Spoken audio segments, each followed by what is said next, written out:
5 March 1882 ના રોજ એમણે તૃતીય દર્શન કર્યું અને પછી કહે છે તે દિવસે રવિવાર હતો અને બીજા દિવસે ફરી એ આવ્યા એ ચતુર્દર્શન માટે અને આવીને જ શ્રી રામકૃષ્ણ દેવ એમને જોઈને જોર જોરથી હસ્યા.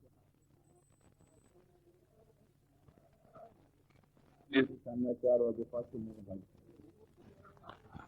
સ્વાદ લાગી ગયો અને ત્યારે માસ્ટર માસ્ટર કહે છે વાત તો સાચી છે, એકવાર આવ્યા પછી વારંવાર આવવાની ઈચ્છા થાય છે. એક એવો નશો ચડી જાય છે જાણે કે બસ આ સત્સંગનો નશો, આનાથી વધારે સારો કોઈ નશો નથી. એકવાર આ નશો ચડી જાય પછી બાકી બધો નશો ઉતરી જાય. ગિરીશચંદ્ર ઘોષ એટલો દારૂનો નશો, દારૂના નશા વગર ચાલી ન શકે. કહે છે દારૂની એટલી બોટલો પીધી એક પછી ઉપર ચડાવો તો માઉન્ટ એવરેસ્ટ ઉપર ચાલી જાય. પણ એ રામકૃષ્ણ પાસે આવે છે અને રામકૃષ્ણ પરમહંસ એક વાર પણ કીધું નહીં કે આ બહુ ખરાબ આદત છે, આ છોડી દે. એટલું જ નહીં, એ જયારે પહેલા જયારે આવે છે વાતચીત કરવા માટે થોડી વાર એમ કે માણસે આવું છે જરા બેસો ના હમણાં જરા બહારથી આવું છે. અરે તમે બેસો ને વિજય જાતો વિજયનાથની સેવકની ત્યાં ઘોડાગાડીની પાછળ છેલ્લે આવ. ઘોડાગાડીની પાછળ બોટલ રાખેલી ચાલતું નથી. 15 મિનિટ થઈ ગઈ છે, પાછળ છે સુકાય છે ગોળું, દારૂ પીવા જોઈએ છે. શ્રી રામ તો સમજી ગયા, અરે બેસો ને અહીંયા જ આવી જાય છે, બહાર જવાની શું જરૂર. આવડી કેવા છે, આ કેવા મારા જેવા દારૂડિયાને ઘૃણા કરતા નથી. એટલું જ નહીં, અહીંયા સપ્લાય કરે સામે ને સામે, પાછી ઘોડાગાડીમાંથી મગાવી દે કે અહીંયા છે. એક વાત કીધું નહીં, પરંતુ એવો નશો લગાડ્યો સત્સંગનો. ધીરે ધીરે ધીરે એ મહાન સંતમાં પરિવર્તિત થઈ જાય છે. એ જ ગિરીશ ઘોષ અને દારૂની લત આખા વર્ષ જૂની લત ચાલી ગઈ. કાલીપદ ઘોષ એ તો કે છે ભાઈ મારો મોટો ભાઈ છે. શ્રી રામકૃષ્ણ કહે છે ગિરીશ ઘોષને જયારે પ્રથમ પરિચય કર્યા છે, આ તમારો મોટો ભાઈ. ગિરીશ ઘોષને પેલા સમજી ગયા, ચમકી ગયા. મોટો ભાઈ એ વળી ક્યાંથી છે? અરે આમાં પીવામાં તમારા કરતા આગળ છે. મારા કરતા હોય નહીં આગળ, તો તેના પૂછો. એવી રીતે પહેલી મુલાકાત થાય છે. પહેલી જ મુલાકાતમાં કાલીપદ ઘોષની કહે છે શું જોયું છે બોલો. અને બે શરમ થઈ અને કાલીપદ ઘોષ કહે છે થોડીક દારૂ આપી શકશો? તો સારામાં સારી પડે છે, સહન નહીં કરી શકો. મારી પાસે કોઈ જે છે બહુ હાઈ ક્વોલિટી, સહન નહીં થાય.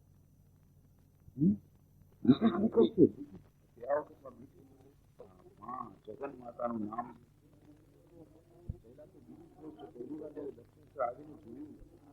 લક્ષ્મીયા થાય છે.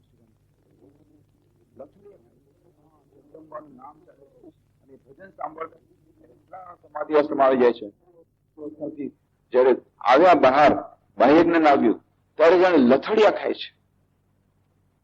ગિરીશ ઘોષ પૂછે છે એના સાથીને, એટલે ભાઈ આ પરમહંસ કઈ જાતની પીએ છે? મેં આટલી બધી ટેસ્ટ કરી લીધી, આટલા લથડિયા મને ક્યારે નથી ખાધા, આને વડે કેવું પીધું છે? કે આ અલગ જાતનો પીએ છે, જગદંબાના નામનો નશો કરે છે.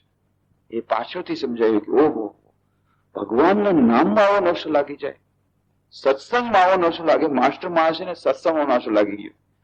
હજી રવિવારના આવ્યા છે, કે છે મારે બહુ કામ છે, નહીં આવી શકું, આમ તેમ.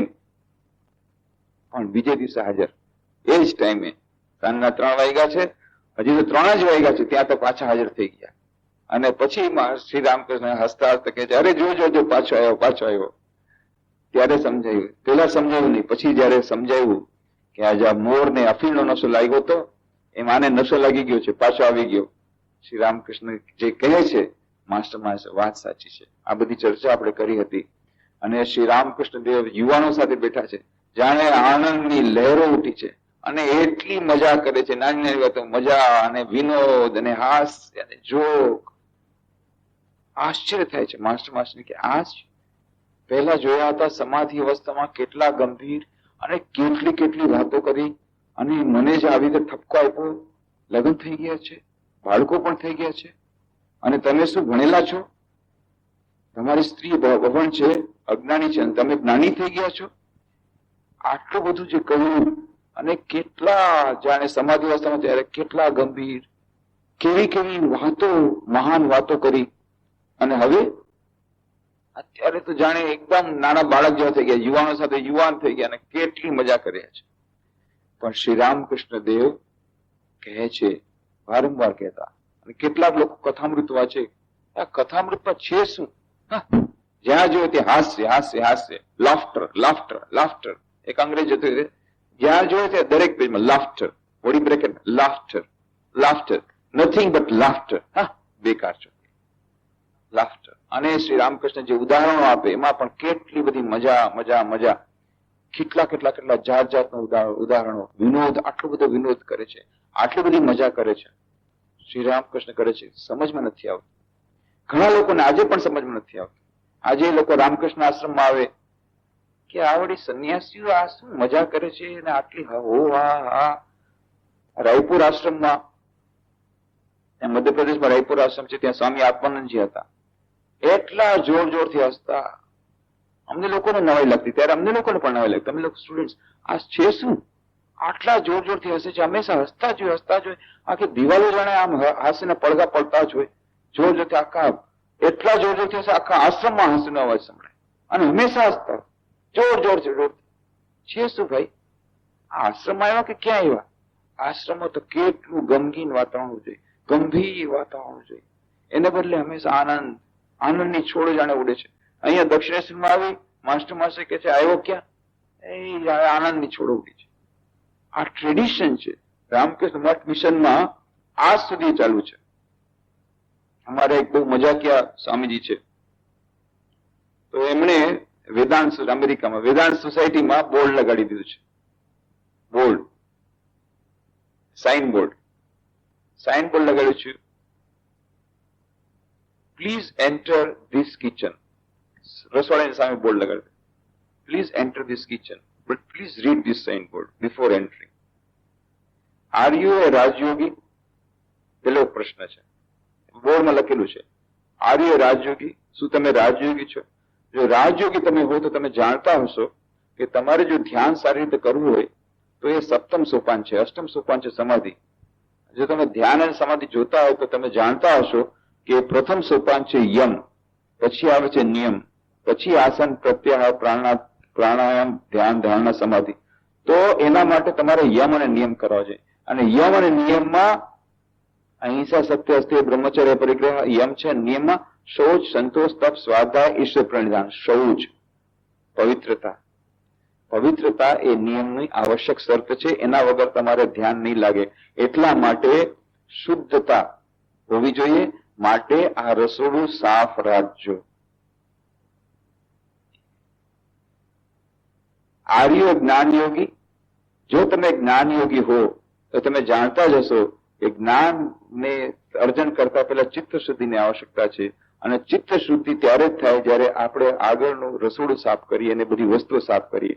તો મહેરબાની કરીને રસોડું સાફ રાખજો જો જ્ઞાન યોગી હો. અને પછી કહે છે આર્ય કર્મયોગી? જો તમે કર્મયોગી હો તો આ તમારા માટે સર્વશ્રેષ્ઠ ક્ષણ છે કર્મયોગ કરવા માટેની, બીજાની સેવા કરવાની. આ રસોડું સાફ કરવામાં લાગી મંજાજો. આર્ય ભક્તિ યોગી? અને જો તમે ભક્તિ યોગી હો અને તમે શ્રી રામકૃષ્ણ પ્રેમ કરતા હો તો એટલું યાદ રાખજો, શ્રી રામકૃષ્ણ ચોખ્ખાઈને બહુ પસંદ કરતા, અને અહીંયા શ્રી રામકૃષ્ણ સાક્ષાત વિરાજમાન છે, એટલે આ રસોડું ચોખ્ખું રાખજો. અને આ જો તમે બધા યોગ, ગમે તે યોગનું તમે પાલન કરતા હો બ્રહ્મજ્ઞાન મેળવવા માટે થઈને, તો તમે આ રસોડું ચોખ્ખું રાખવા માટે અમને મદદ કરજો. અને જો તમે બ્રહ્મજ્ઞાન થઈ ગયું હોય તો તમારે રસોડું સાફ કરવાની જરૂર નથી. તમે ખુરશી પર બેસજો અને અમને તક આપજો, જેથી અમે સેવા કરી શકીએ અને અમે પણ ધન્ય થઈ જઈએ.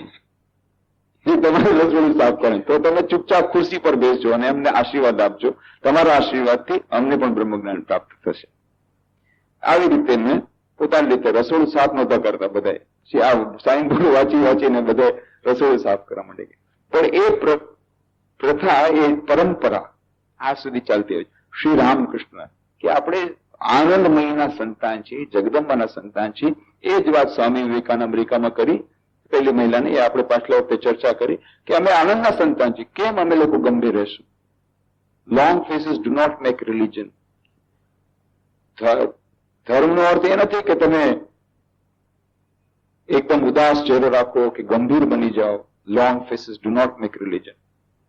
અને સ્વામી વિવેકાનંદ ત્યાં સુધી કહે છે કે જે દિવસે તમે ઉદાસ હો, જે દિવસે તમે ગમગીન હો, તે દિવસે ઓરડામાં પૂરાઈને રહેજો, બહાર નીકળતા નહીં, બહાર નીકળવાનું નહીં.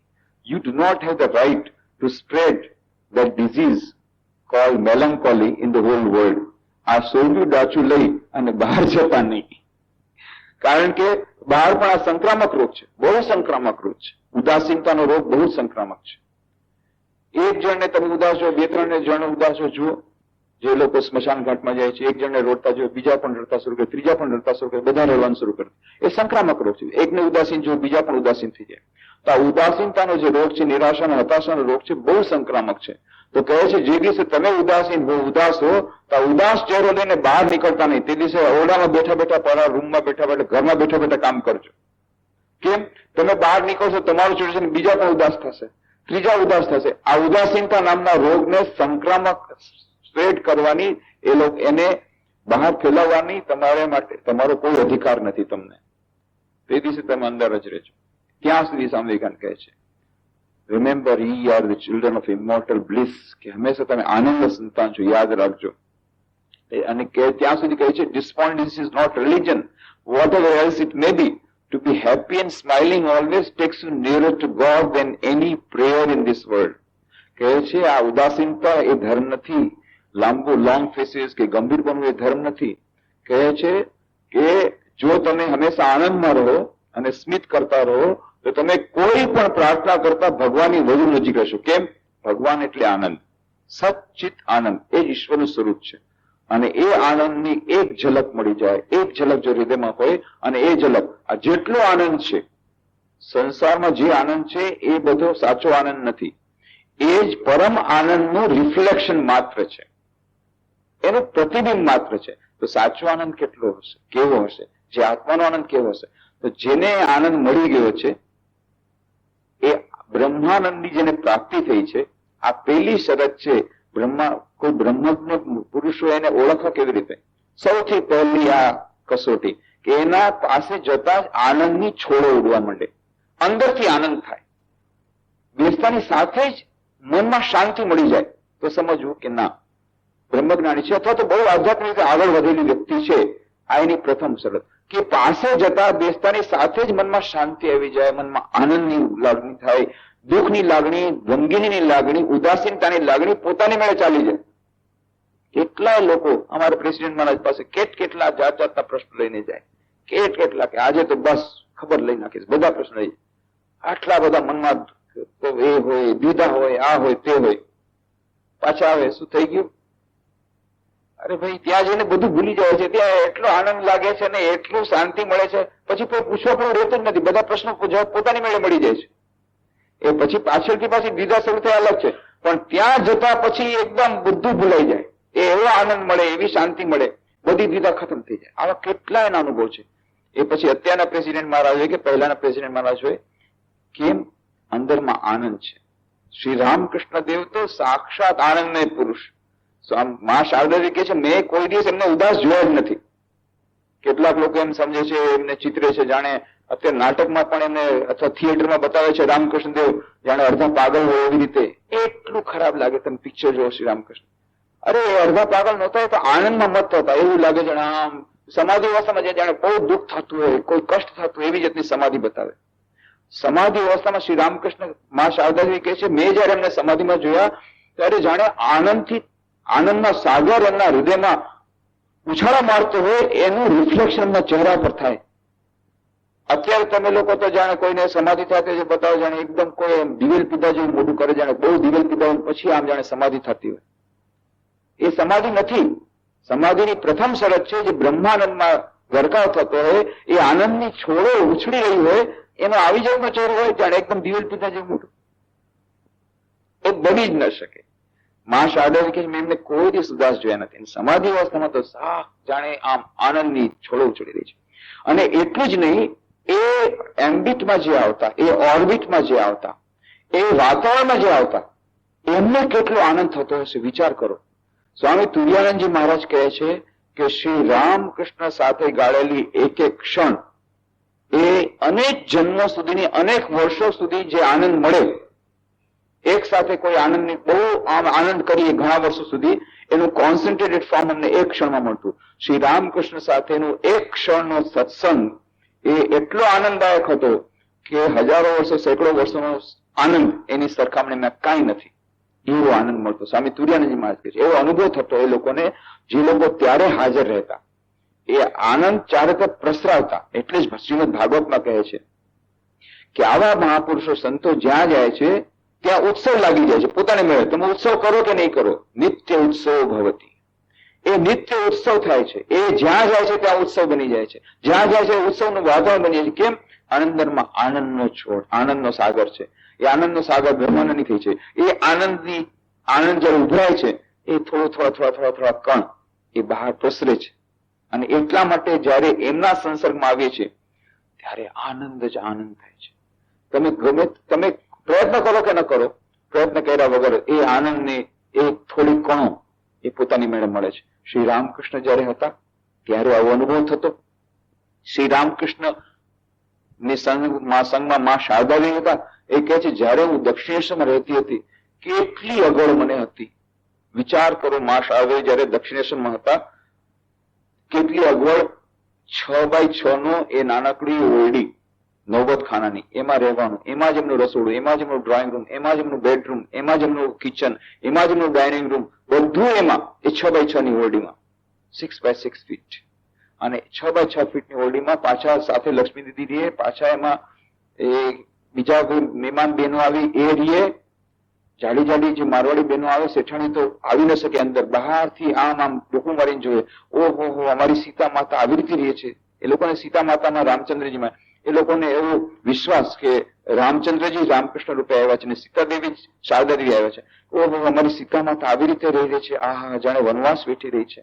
એ ડોક્યું બહારથી કરે, જાડી જાડી અંદર ઘૂસી ન શકે, બહારથી ડોક્યું કરે. એવો 6x6 ની ઓરડી, એમાં બધું રસોઈ બનાવવાનું, એમાં સ્ટોર રૂમ, એમાં જ શાકભાજી ઉપરથી લટકી રહ્યા છે, એમાં જ સુવાનું. અને એટલી અગવડ, સવારના 4 વાગ્યા પહેલા એમને જવું પડે શૌચ માટે, કારણ કે પછી તો, અને ત્યારે તો આ લેટ્રિન કઈ નહીં, આખો દિવસ સુધી ક્યારેક ક્યારેક પેટનો રોગ હોય તો 24 કલાક સુધી એમને રાહ જોવી પડે કે ક્યારે બધું રાત થશે, સવાર થશે, પરોઢીએ પછી જવાશે. બીજે દિવસ પરોઢીએ સુધી જવાનું ન થાય. પેટની એટલી તકલીફ, એ ક્લાઇમેટ ત્યાંની બંગાળની, ખાવા પીવાનું ઠેકાણું નહીં, ખાવાનું બિલકુલ નહીં. અને અનવરત ભક્તો આવે છે. જયારે ભક્તો આવે વળી પાછળ એને રસોઈ બનાવો, જ્યાં પૂરી કરતા બીજા ભક્તો આવે, વળી એના માટે રસોઈ બનાવો, વળી આના માટે રસોઈ બનાવો. કેટલી જાતની અગવડ. સૌથી મોટી અગવડ શ્રી રામકૃષ્ણ સાથે મળવાનું નથી થતું. આખો દિવસ ભક્તો આવે છે, એમને મળી નથી શકાતું. એ ક્યારેક થાળી લઈને જાય, એ પણ બીજા કોઈ ઝૂંટી લે, માં હું લઈને જઈશ, માં એને ના નથી કહી શકતા. રામકૃષ્ણ અને કહે છે એ ત્યાંથી ઉભા એમને વાહની તકલીફ થઈ ગઈ. કેમ? આખો દિવસ ઉભા રહીએ. શેના માટે ઉભા રહીએ? એ તે પડદો હોય, એ પડદો લાગેલો, એમાં નાનકડું કાણું હોય, એ કાણામાંથી શ્રી રામકૃષ્ણ ઓળો દેખાય સામે, અને શ્રી રામકૃષ્ણ સમાધિ અવસ્થામાં છે, નૃત્ય કરે છે, ગીત કરે છે, બધું દૂરથી જુએ, એમાં જ એમને સંતોષ છે. અને તેમ છતાં માં શારદાદેવી પોતે કહે છે કે જયારે હું દક્ષિણેશ્વરમાં રહેતી ત્યારે જાણે મહા આનંદનો કુંભ મારા હૃદયમાં હંમેશા રહેતો. કેવી રીતે રહેતો? કારણ કે શ્રી રામકૃષ્ણ સંસર્ગમાં એ શ્રી રામકૃષ્ણની આસપાસનું વાતાવરણ એવું બની ગયું છે કે એ આનંદની લહેરો એવું ઉઠે છે કે મહા આનંદનો કુંભ જાણે રહેતો. નહીં તો આટલી બધી અગવડ. અને શ્રી રામકૃષ્ણ સાથે દર્શન પણ ત્યારે દુર્લભ થતા, સામે જ રહેતા હતા, પણ ક્યારેક કેટલા દિવસો વયા ગયા કે શ્રી રામકૃષ્ણ સાથે મળવા નથી થયું, પણ તેમ છતાં કાણામાંથી જ એમના દર્શન થાય છે. બસ એમાં જ એટલો આનંદ છે.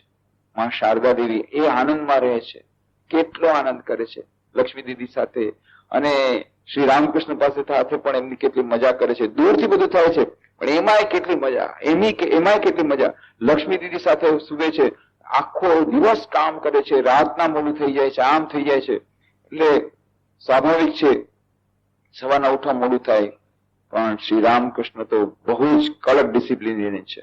સવારના પોરમાં વહેલા ઉઠી 3 વાગ્યામાં ઉઠી જાય પોતે.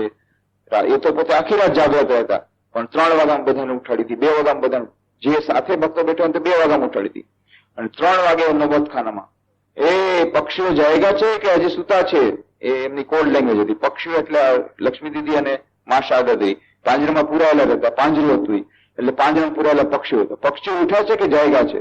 જ્યાં વાર થઈ કે અમે જાગેલા છીએ, તરત લોટામાં જે પાણી હતું એ પાણી હોય એ નાખે નીચે તો ઓરડામાં, અને આ લોકો તો નીચે ઓરડામાં, ત્યાં પલંગ વગર કાંઈ હતું નીચેમાં, બીજે બધી પથારી આખી પલળી જાય અને બધા સફાળા જાગે, બંને સફાળા જાગે, અરે લક્ષ્મી ઉઠ ઉઠ ઉઠ, પાણી આવ્યું પાણી આવ્યું. પાછા શારદાજી હસતા હસતા પછી ઉઠે. 2 દિવસો કેટલી તકલીફ. સવારના પોન પાછું ઉઠવું પડે વહેલું. પછી તો જ્યાં રામકૃષ્ણ જ્યાં પૂછે પક્ષીઓ જાગ્યા છે, એ જાગી ગયા છે, લોટામાં પાણી નાખતા નહીં, જાગી ગયા છે. વળી પાછી પથારી સુકાવી. આટલું બધું કામ હોય, નવું કામ, પથારી સુકાવવા દેવી. પણ એવી બધી ત્યાં આટલી તકલીફ છતાં મા શારદાજી કે છે મહા આનંદનો કુંભ રહેતો હતો. કેમ? શ્રી રામકૃષ્ણ સંપર્કમાં. અને શ્રી રામકૃષ્ણ સંપર્કમાં જે આવે અને પછી તેમના જે શિષ્યો, એ 16 સંન્યાસી શિષ્યો, બીજા બધા ભક્તો, કેટલો આનંદ કહે, કેટલી મજા કરે. કથામૃત જો વાંચશો એ 3 ભાગ તમે એક સાથે એકલા બેસો વાંચો તો ક્યાં પૂરા થઈ ખબર નહીં પડે. હજી વાંચવાની ઈચ્છા થાય, હજી વાંચવાની. કેટલા લોકો કેટલી બધી વાર વાંચે છે, કારણ કે એટલો આનંદ મળે છે. આનંદ આનંદ આનંદ. શ્રી રામકૃષ્ણ આનંદમય પુરુષ. તો એમની સાથે જે બેસે એમને પણ આનંદ. એ સ્વામી વિવેકાનંદ. પછી તો જે 16 સંન્યાસી શિષ્યો થયા એ બધાએ પણ એવી જ રીતે આનંદ. સ્વામી વિવેકાનંદની વાતો આપણે કેટલી બધી કરી, એ પણ વિનોદી વૃત્તિ વાળા. શ્રી સ્વામી અમેરિકામાં પ્રશ્ન પૂછી કહે છે કે madam, I two become serious when I got stomach ache. હું પણ એવું છે કે હું કે છે કે આટલું બધું શું કરવા હસો છો, હંમેશા હસતા હો છો, હસતા. અરે તમે રિલીજીયસ પ્રીચર છો, તમે ધર્મોપદેશક છો, તમારે તો ગંભીર રહેવું જોઈએ. ત્યારે Swami Vivekananda, yes madam, I two become serious when I got stomach ache. એવું નથી કે હું હંમેશા હસતો રહું છું, ક્યારેક હું પણ બહુ ગંભીર બને, ક્યારેક જયારે પેટમાં ન દુખતું તો ગંભીર, તો દિવેલ પીધા જેવું મોટું નહીં. જયારે લેક્ચર આપતી વખતે ગંભીર છે, બરાબર છે, પણ બાકી સમય હસે છે, હસાવે છે, ખૂબ આનંદ કરે છે, કેટલી જોક્સ કટ કરે છે, અને કેટલી એમનું જીવન ચરિત્ર તમે વાંચો. હમણાં મેરી લુબર્ગ ન્યૂ ડિસ્કવરીઝમાં તો હજી ઘણી બધી વાતો કરી છે. કેટલા સ્વામી વિવેકાનંદ મજાક કરતા, અમેરિકામાં જતા હતા કેટલી મજા કરાવતા. ત્યાં જે મતા હતા ત્યાં એક એન્જિનિયર હતો, electrical engineer. Swami Vivekananda electrical engineer, અને બધા ખૂબ હશે, યુ રિમેમ્બર ઇલેક્ટ્રિકલ એન્જિનિયર. પછી બધા બીજા ખબર કે ઇલેક્ટ્રિકલ એન્જિનિયર શું છે? Electrical engineer, you don't know electrical engineer, you know this electrical engineer of modern times. Electrical engineer તો કેવો હોવો જોઈએ કે જે ખૂબ વિજ્ઞાન ભણેલો હોય, તો અંધવિશ્વાસમાં ન માનેલો હોવો જોઈએ. તેમ છતાં એ ઇલેક્ટ્રિકલ એન્જિનિયર ત્યાં હતો. ઇલેક્ટ્રિકલ એન્જિનિયર ગયો હતો ત્યાં, એ વખતમાં સ્વામી વિવેકાનંદ ત્યારે ગયો ત્યાં સિયોન્સ થતા હતા. સિયોન્સ થતા એટલે એમાં એવું છે કે પ્રેતાત્માને બોલાવવામાં આવે. એક નાટક, એ પૂરો થિયેટર હોય, સિયોન્સ ગોઠવવામાં આવે, અને ત્યારે પ્રેતાત્માને, મૃત આત્માને બોલાવવામાં આવે, અને એ મૃત આત્મા એક જે હોય મીડિયમ બને, એક મીડિયમ બને. એ મીડિયમ હોય, માધ્યમ હોય, એમાં એ પ્રેતાત્માનું આવેશ થાય, અને પછી આ તમારે જે પ્રેતાત્મા સાથે વાત કરવી હોય તમારે એની સાથે વાત કરવાની, વાતચીત કરી દે. એ મીડિયમ એ પ્રેતાત્માઓથી તમને જવાબ આપે.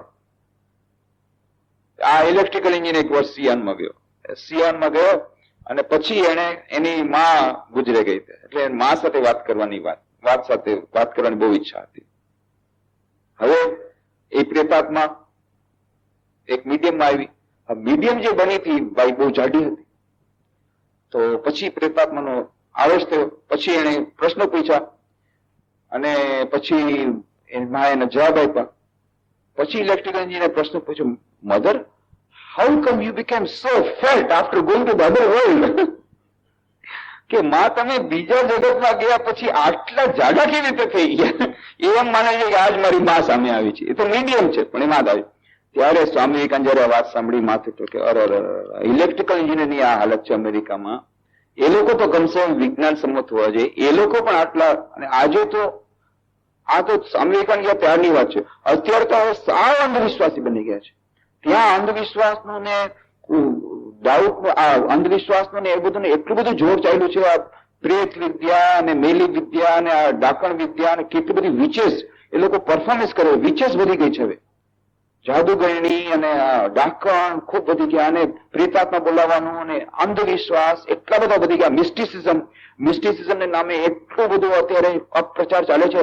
ધર્મના નામે એટલું બધું ગડબડ ગોટાળો ચાલે છે અમેરિકામાં, ખાસ કરીને અમેરિકા, બીજા બધા દેશોમાં, પણ અમેરિકામાં સૌથી વધારે.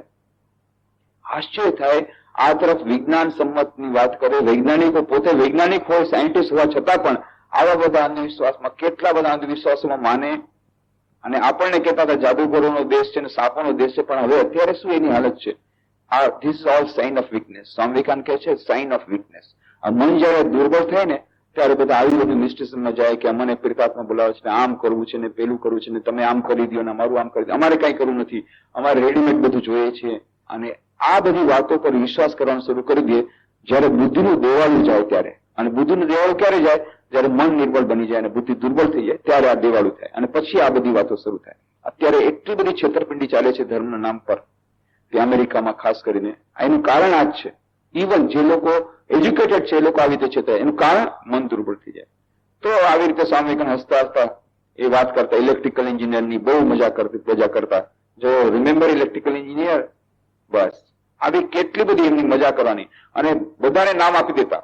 આલાસિંગા પેરુમલનું નામ આપ્યું, આલાસિંગા બોલે ચિચિંગા, બધાનું નામ અલગ અલગ આપી દઉં. ટેન્ટાઇન, મિસ મેકલોડ નામ ટેન્ટાઇન, બધાનું એક એક ઉપનામ આપી દે અને એ જ નામથી બોલાવે મજાકમાં. બધાને ઉપનામ આપી દેતા. ત્યાં રાજસ્થાનમાં ગયા હતા સ્વામી વિવેકાનંદ એકવાર.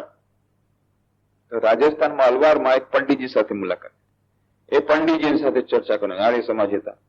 હું અવતારમાં માનતો નથી. શું અવતાર કરો છો? અવતાર વગેરે શું છે? બ્રહ્મ, બસ બ્રહ્મ જ છે, બધા બ્રહ્મ છે, એમાં અવતાર વગેરે શું? ના, અવતાર એટલે બ્રહ્મની એક વિશેષ શક્તિ એ અવતરણ કરે અને એ જ રામ રૂપે આવ્યા, એ જ કૃષ્ણ રૂપે આવ્યા, એ જ રામકૃષ્ણ રૂપે આવ્યા. સ્વામી વિવેકાનંદ સમજાવવાનો પ્રયત્ન કરે. પંડિતજી કોઈ સા મને શું વાત કરો છો? અવતાર હું માનતો નથી, આપણે બધા બ્રહ્મ છીએ, હું અવતાર છું. જો એમ કહેતા તો હું અવતાર છું.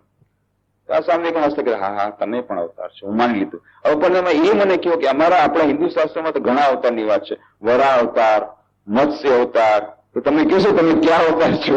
એટલે પંડિતજી બિચારા ભોટા પડી ગયા કે વરા અવતાર છો કે મત્સ્ય અવતાર છો? તમે અવતાર છો ને, તમે કીધું, માની ગયા હું કે તમે અવતાર છો. આવી રીતે સ્વામી વિવેકાનંદ એ બહુ આમનું જીવન ચરિત્ર આખું વાંચો. કેમ? રામકૃષ્ણ પાસે, શ્રી રામકૃષ્ણ દેવ પાસેથી પરંપરામાં મળ્યું. અને એ આખી પરંપરા રામકૃષ્ણ મઠ મિશન ચાલતી આવે છે. પ્રથમ પ્રેસિડેન્ટ બન્યા, અધ્યક્ષ બન્યા સ્વામી બ્રહ્માનંદ, જેમની વાત કરી.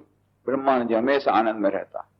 એ જયારે સમાધિમાં રહેતા, ખૂબ સમાધિમાં અલગ વાત છે, પણ જ્યાં પછી સમાધિ નીચે આવ્યા તો આ ખાવાનું બનાવો, પેલું ખાવાનું બનાવો, પેલી આઈટમ બનાવો, દક્ષિણ ભારતની ત્યાંની, અને પછી બોલાવી અને બધાને એટલી મજા કરાવે, એટલી વિનોદ કરે. એ વાત કરી હતી કે એક માણસ આવ્યો તો બિચારો પોતાના મિત્રને મળવા માટે કે આવો ચાલો તમને મહાન સંત પાસે લઈ જાઉં. કારણ નાસ્તિક હતો, એટલા માટે એને નાસ્તિકને કે આજે સ્વામી બ્રહ્માજી પાસે લઈ જાઉં. એમની જયારે આધ્યાત્મિકતાની વાત જોશે ને આધ્યાત્મિક સાંભળશે ત્યારે એને નાસ્તિક જ હશે. જઈને તો 1 કલાક બેઠા, તેમાં બધી એવી વાતો, વેજીટેરિયન અને નોન વેજીટેરિયન બંને પ્રકારની મજાક. અને ઓલો તો મનમાં સમસમી ગયો, આને શું ઇમ્પ્રેશન પડશે કે આ શું, આ રામકૃષ્ણ મઠ વિશેના પ્રેસિડેન્ટ આવી બધી વાતો કરે, આવી મજાક કરે ને હશે ને આ બધું કરે. એટલે એને તો મનમાં થયું કે આ જગ્યા અમારે ગયા, માંડ આને લાવો તો નાસ્તિક ને આસ્તિક બનાવતા, આજે વધારે નાસ્તિક બનશે. હવે તો કોઈ દિવસ રામકૃષ્ણ આશ્રમ આવશે નહીં.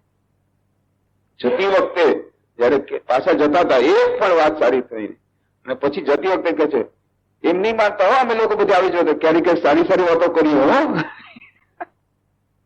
રવાના થઈ ગયા. પાછળથી કીધું કે ભાઈ શું લાગ્યું? I was terribly impressed.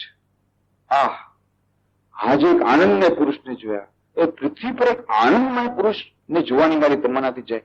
કેવો આનંદ, શું મજા કરાવી, વન્ડરફુલ. આને તે હવે ઊંધું થઈ ગયું.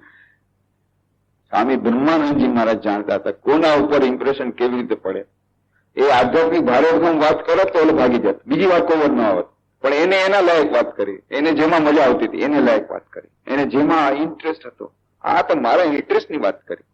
જે હતો. પણ એ બ્રહ્માનંદજી મારે કીધું નહોતું કે આવી રીતે મિત્રને લઈ આવવાનું છું અને નાસ્તિક છે ને આ બધું ધર્મ વર્મમાં માનતો નથી. પણ સ્વામી બ્રહ્માનંદજી મહારાજ ઓળખી ગયા કે ક્યારે શું વાત કરવી છે, એના સામે એ જ બધી વાત કરી. ફક્ત જતી વખતે કહી દીધું. અહીંયા સારી સારી વાતો પણ થાય છે. અને સ્વામી બ્રહ્માનંદજી મહારાજ તો બહુ જ એમના પુસ્તકો વાંચો ત્યારે એમના પુસ્તકોમાં પણ મળશે, એમના જીવન ચરિત્રમાં મળશે. અને કેટલીક વાતો છે લખાઈ નથી, એ તમને પરંપરા મળી છે. સ્વામી બ્રહ્માનંદ મહારાજ શું કરતા, કેટલો આનંદ કરાવતા. દ્વિતીય અધ્યક્ષ બેના સ્વામી શિવાનંદજી મહાપુરુષ મહારાજ એ પણ બહુ મજા કરાવતા, બહુ મજા કરાવતા. એમના પુસ્તકનું જીવન ચરિત્ર વાંચો, કેટલી મજા કરાવતા. કેટલા બધા ઉદાહરણો છે. ત્રીજા અધ્યક્ષ બેના સ્વામી અખંડાનંદજી, એમનું જીવન ચરિત્ર, ઓહો, એમની પાસે તો એટલી બધી મજાકોની વાતો. અને એ તો કેટલું એમને ભ્રમણ પણ કર્યું હતું. તિબેટ 3 વાર ગયા હતા, હિમાલયનું કેટલી વાર ભ્રમણ કર્યું હતું, અને કેટલા લોકોને મળ્યા હતા, કેટલી મજા કરતી એમની. તો એ જયારે મજા કરે એમની પાસે ગમે ત્યારે કોઈ પણ જઈ શકતું. એ આ એક વાત હતી. પ્રેસિડેન્ટ જેવું લાગે જ નહીં. સ્વામી ભૂતેશ્વરમાં એમના એક સંસ્મરણ એકવાર કહી રહ્યા હતા. તો એકવાર સ્વામી ભૂતેશાનજી મહારાજ, જે 12મા અધ્યક્ષ, હવે બ્રહ્મલીન થઈ ગયા તાજેતરમાં જ, તો એ ભૂતેશાનંદજી મહારાજ કહે છે એકવાર બેલવા મઠમાં ગયા ત્યારે બ્રહ્મચારી સ્વામી અખાણાજી મહારાજ બેઠા છે. તો જોયું કે અહીંયા કેટલી છે, સામે કપ છે, વાહ ભૂખ તૈયાર છે, તો કેમ ન સેવા કરું. તો એમણે પછી મહારાજને આ ચા ઢાળીને આપી અને ચા એમને પીવા માટે. What is the idea? ત્યારે વાત શું છે? એટલે કે આ સેવા કરો છો, શું જોઈએ છે શું? નો, જસ્ટ અનસેલ્ફિશ સર્વિસ. અને એકદમ નિસ્વાર્થ સેવા કરવા માંગુ છું. ઓહ, નિસ્વાર્થ સેવા. હા, સમજી ગયો. પછી આશીર્વાદ આપ્યા માથા પર હાથ રાખીને. સમજી ગયો, નિસ્વાર્થ સેવા. આશીર્વાદ જોઈએ છે ને સ્પેશિયલ, લે માથા પર હાથ રાખી. પણ આવી રીતે એમને તો કેટલા બધા ઇન્સિડન્ટ છે. RSS ના જે સૌથી પહેલા જે એમને શરૂઆત કરી RSS ની, ગોલવલકરજી, એ ગોલવલકરજી સ્વામી અખાણાનંદજીના શિષ્ય હતા. એમના મંત્ર દીક્ષિત ભક્ત હતા. અને એક વાર ગોલવલકરજી ગયા અને ખૂબ આર્તપૂર્વક વિનંતી કરી, શું જોઈએ છે? બ્રહ્મ જ્ઞાન જોઈએ છે. જાઓ, બ્રહ્મ જ્ઞાન થઈ જશે. એમના સેવક ઉભા થાય. એ તો ગોલવલકરજી કે, મહારાજ, ગોલવલકરજીને તમે બ્રહ્મ જ્ઞાન આપી દીધું અને અમે એમને રહી ગયા. જેમણે બ્રહ્મ જ્ઞાન માંગ્યું છે એમને બ્રહ્મ જ્ઞાન મળશે. જેમણે બ્રહ્મ જ્ઞાન નથી માંગ્યું એનાથી વધારે મળશે. અને ખરેખર એમના જે સેવક હતા, શું એમનો સ્વભાવ હતો, એ પણ એકદમ જાણ લાગે કે મા પાસે જાય છે. જે એમની સેવા કરવામાં હતા ત્યારે પાછળથી મુંબઈના અધ્યક્ષ બન્યા હતા નિરાનંદજી મહારાજ. એમણે પછી પુસ્તકો લખી સ્વામી અખંડાનંદજી મહારાજ વિશે. બીજા પણ જે લોકો હતા એ લોકો પાછળથી એ લોકોને વધારે મળ્યું, એ પાછળથી એ લોકો વાત કરી. પણ આવી રીતે સ્વામી અખંડાનંદજી પણ ખૂબ મજા કરતા. ચોથા અધ્યક્ષ સ્વામી વિજ્ઞાનંદ મહારાજ, એમને જોતાની સાથે લાગે ખૂબ ગંભીર, ખરેખર ખૂબ ગંભીર હતા. પરંતુ આખું જીવન ચરિત્ર વાંચો, એટલા બધા ઇન્સિડન્ટ મળશે. ખૂબ મજા કરાવતા. એમનો એક નોકર હતો. એ નોકર એટલે સાવ અમારે ત્યાં જો નોકર બે એવો જ નોકર, બિલકુલ એવો, એકદમ કાંઈ વાતમાં સમજે નહીં. અને એ વિજ્ઞાનજી મહારાજને રાખી શકે, બીજો કોઈ રાખે. બેની નામનો હતો. ક્યાં બેની, શાદી કરોગે? એમ પૂછતા હતા. એને કે શાદી કરવાની બહુ કે મારે શાદી કરે છે. અચ્છા ભાઈ, તારી શાદી કરાવી દઈશ, હમણાં તો તું કામ કર. આવી રીતે સ્વામી વિજ્ઞાનજી મહારાજ એની સાથે મજા કરી એ કામ કઢાવતા. અને કેટલી બધી વાતો છે. મોટો કોટ પહેરતા. એમનું તો લાંબુ શરીર હતું, ઊંચું શરીર, જાડા, એટલા જાડા અને એટલા લાંબા. અને પાછા જે કોટ, ઓવરકોટ એક છે પગ સુધી જાય ત્યાં સુધી મોટો ઓવરકોટ. એમાં ગજવા કેવડા આવા મોટા. અને એમાં બધી જાતની વસ્તુઓ નાખે. પેન હોય ને આ હોય ને, અને ટોપી કેવલા હનુમાન ટાઈપ કેપ, હનુમાનજીની કેપ, હનુમાનજી જેવી હોય એવી ટોપી પહેરીને દેખે. બધા છોકરાઓ ખૂબ મજા કરે. અરે મહારાજ આ ગયા. અરે હમ હનુમાનજી કા બંદર હૈ, હમ હનુમાનજી કા બંદર હૈ ને, ખૂબ હસાવે. હજી છોકરાઓને ખૂબ હસાવે. તો વિજ્ઞાનંદજી મહારાજ આટલા સિરિયસ રહેતા હતા, એમના ચહેરા પરથી પણ લાગે એટલે સિરિયસ, પણ એ ઘણી બધી મજાક કરાતા. 5મા અધ્યક્ષ શુદ્ધાનંદજી મહારાજ, એ તો 3 જ મહિના માટે અધ્યક્ષ છે એટલે એને કઈ ખબર નથી અમારે ખાસ, પણ એ તો બધા સિરિયસ રહેતા એમ લાગે છે. 6ઠા અધ્યક્ષ થયા વીરજાનંદજી મહારાજ. વીરજાનંદજી મહારાજ જે ગપ કરે એ કહેવાય નહીં. એ આત્મસ્થાનજી મહારાજ એમની સેવામાં હતા એટલે એ ક્યારેક ક્યારેક અમને કહેતા, પણ એ પછી અમે લોકો અંદર ઇન્ટરનલ સર્કલમાં જ એવી ગપ ને એવી મજા ને એવી નોટ. પછી 7મા અધ્યક્ષ શંકરાનંદજી મહારાજ, એ બહુ સિરિયસ હતા. એમને સાંભળ્યું છે કે એમની પાસે જતા બધા ડર લાગતો. એ ક્યારે હસતા નહીં, એની મજાકની વાત કઈ સાંભળી નથી. 8મા અધ્યક્ષ વિશુદ્ધાનંદજી મહારાજ, એ પણ બહુ શાંત રહેતા, પણ ક્યારેક ક્યારેક હસતા, પણ બહુ એકદમ માળો સ્વભાવ હતો. 9મા માધવાનંદજી મહારાજ, એ પણ લગભગ સિરિયસ અને એકદમ ટૂંકી ટચમાં વાત પતાવવાનું. Yes, get out. યસ, એ માધવાનંદજી મહારાજ પાસે મોસ્ટ પ્રોબેબલી માધવાનંદજી પાસેની વાત છે કે એક યુવક આવ્યો હતો. Sir, have you seen God? એટલે પુસ્તકમાં વાંચ્યું હશે ને, નરેન્દ્રનાથ ગયા હતા આવી રીતે, રામકૃષ્ણ પરમહંસે પૂછ્યું, sir have you seen God? એટલે એને આવીને તરત જ પેલી જ મુલાકાત, sir have you seen God? Swami માધવાનંદજી મહારાજ તો બહુ જ સંક્ષેપમાં બોલતા અને બહુ જ એકદમ ક્લિયર કટ અને પ્રિસાઇઝ. એમાં લેટર્સ પણ પ્રિસાઇઝ, પોસ્ટકાર્ડ સિવાય કઈ વાત જ નહીં. એક સેન્ટેન્સમાં બધું પતાવી દીધું. લખતી વખતે પણ, બોલતી વખતે પ્રિસાઇઝ અને પરફેક્ટ. પછી એમાં તમે એક શબ્દ ચેન્જ નહીં કરી શકો. તમે એના પુસ્તકો વાંચો માધવાનંદજી મહારાજના, ટ્રાન્સલેશન બધું કર્યું છે બહુ, એકદમ પ્રિસાઇઝ, એટલું પરફેક્ટ, એમાં કોઈ ચેન્જ ન કરી શકે. એક શબ્દ એમાંથી તમે પછી હવે કાઢી નહીં શકો. વકીલો કહે છે ને કે એક શબ્દ એ લોકો કાઢી લે ને તો એ લોકો ઉજવે, અને કવિઓ પણ એ ઉજવણી કરે, પણ આ તો એક શબ્દ તમે કાઢી નહીં શકો. તો સ્વામી માધવાનંદજી મહારાજ તરત જ કીધું, એક મિનિટ, થોડી ક્ષણ તો જોયું, my dear boy, you are not Vivekanand and I am not Ramakrishna. So come to the next question. તું ભાઈ પોતાને જો માનતો હો કે તું વિવેકાનંદ છો, વિવેકાનંદ અવતાર છો, તો એ ભૂલ ધારણા છોડી દે. તું વિવેકાનંદ નથી ને હું રામકૃષ્ણ નથી. હવે સીધો બીજી પ્રશ્નમાં આવી જાય. એટલે એ જે નકલ કરવા ગયો હતો માધવાનંદજી મહારાજ, એટલે સૂક્ષ્મ, very fine touch of humour એમની હતી, બહુ ફાઇન ટચ ઓફ હ્યુમર. માયાવતીમાં ગયા તો માયાવતીના સંસ્મરણો તમે વાંચો, એ માયાવતીના સંસ્મરણો વાંચો, એમાં આમ તમે જુઓ વાંચશો તો કઈ હ્યુમર નહીં લાગે, પણ તમે જુઓ માઇન્યુટલી, એટલી ફાઇન સેન્સ ઓફ હ્યુમર દરેક જગ્યાએ ટચિંગ આપેલું છે. તો થોડુંક એમને બહુ ફાઇન. 10મા અધ્યક્ષ વીરેશ્વરાનંદ મહારાજ, ઓહ, એ તો એટલી મજા કરાવતા ને એટલું હસાવતા. એકવાર પટના આશ્રમમાં ગયા હતા અને એ બધા બ્રહ્મચારીઓને સાધુ ખૂબ હસી રહ્યા છે. પછી એક ત્યાં એમના સિનિયર સ્વામી ગયા હતા, એમને જેને ખૂબ ભેગા, ખબર નથી પ્રેસિડેન્ટ મહારાજ અહીં બાજુમાં રહે છે અને તમે લોકો આટલા જોર જોરથી અવાજ કરો છો, ભાન છે? રાતના 10 વાગી ગયા અને સામે બાજુમાં પ્રેસિડેન્ટ મહારાજ છે અને તમે લોકો આટલે જોર જોરથી હસો છો, અવાજ કરો છો, જરાય ભાન નથી બેટા. પછી આવ્યા વીરેશ્વર પાસે, મહારાજની પાસે કે મહારાજ ક્ષમા કરજો, આ લોકો તો બધા કરે. મહારાજ ને વૈરા, તમને વઢવાનું કોને કીધું હતું? એને મને તો મજા આવતી હતી. બિચારા લોકો આનંદ કરે છે, આપણે આનંદ નહીં કરીએ. શું આનંદ કરવા માટે તો સાધુ બન્યા છે એ લોકો. બિચારા બ્રહ્મચારી છે, ઘર બાર છોડીને આવ્યા છે, માતા પિતાને છોડીને આવ્યા છે. થોડીક વાર જે આનંદ કરે છે એ આનંદ તમે નહીં કરવા દો એને બેઠા, અને ખૂબ પોતે આનંદ કરાવતા. અને બ્રહ્મચારી પણ મહારાજ પાસે જાય, કોઈ જાતનો અધ્યક્ષ મહારાજ પાસે આવ્યા છે એવો કોઈ ડર નહીં.